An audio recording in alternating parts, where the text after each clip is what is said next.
concluded the launch of insecticide spray, which is supposed to be conducted in Migori County for malaria control. This is a program that has been supported by the US aid programs, which is under the Presidential Malaria Initiative that supports the spray in our houses. As we, from the discussion, malaria has reduced drastically in Migori County from 38%. Now we are talking about 80%, and we are believing that this project of spraying mosquitoes in our houses is going to reduce the malaria infections in Migori County. This project has been supported by the Division of National Malaria Control Program, the BMI, USAID through Kinga Malaria, and other malaria partners, namely Afya Ugafi, Impact Malaria, Breakthrough Africa, GF AMREF, and Mesha Malaria. And I want to take this opportunity to thank them all for their development partners and the national government for their initiative in supporting in the control of malaria in our region and any other parts of the country. And I've been going around about the spray and the drugs used to control malaria that are harmful, but they are very harmless. They have no any effect on human life apart from the effect in killing mosquitoes. We have been a partner of the country and specifically also Migori County. Our work is to work collaboratively with the National Malaria Program to fight malaria in this country. So the purpose of our being here today is to support the National Malaria Program and the county government of Migori to launch the indoor residue spray activity. The indoor residue spray activity is one of the key vector control tools. It involves application of spray on the walls of the houses, and in Migori County, PMI has been working with the county since 2017 in the fight against malaria, and we have seen a reduction in the mosquito population in this county. So we are committed to continue to support Migori County. As I said earlier, this work has contributed to protection of pregnant women and children under 5.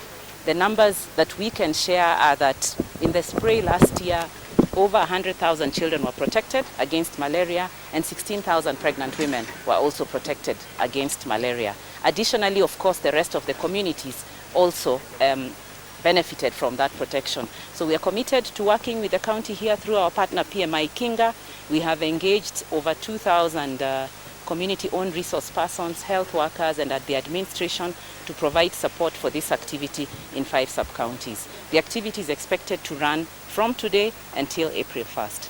54,000 households are targeted in this particular spray. The statistics we have are that the spray approximately on an annual basis protects close to 800,000 people. So the statistics is that it protects close to 800,000 people on an annual basis, and this year 154,000 households are targeted, and as I said earlier, it is 5 sub-counties with the exception of Kuria East, Kuria West and Rongo, and Kuria East and Kuria West will be receiving a special net that will help ensure that the mosquito is also fought in those sub-counties. Thank you.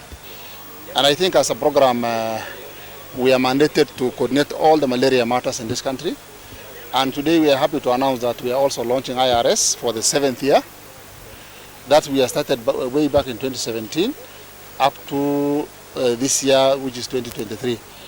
Out of that, I think we managed to protect malaria. We are able to reduce malaria burden from 38% then 2017, and now we are talking of 21%. That's a reduction of almost 45%.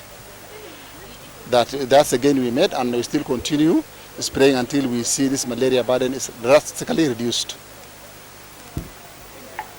Based on the survey we did in 2015, that is Kenya Malaria Indicator Survey, the contributing factor that raises the malaria prevalence in this county is the 2 Kurias that we are not spraying because of the resource limitation, and now I think we have other intervention that in place that we're going to imply there. That is a level source management currently carried out there.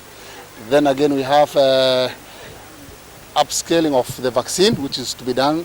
It was done today in Nairobi, and we are intending to launch it again in Vihiga tomorrow.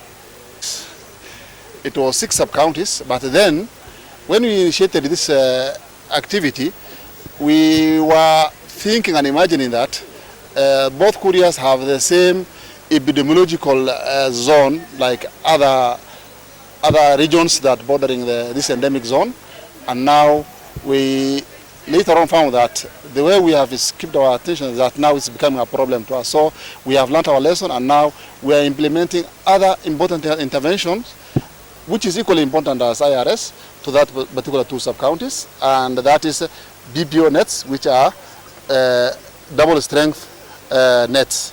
And then we're also doing LSM, level source management. Then we also employ vaccines which we are to launch tomorrow in Vihiga County.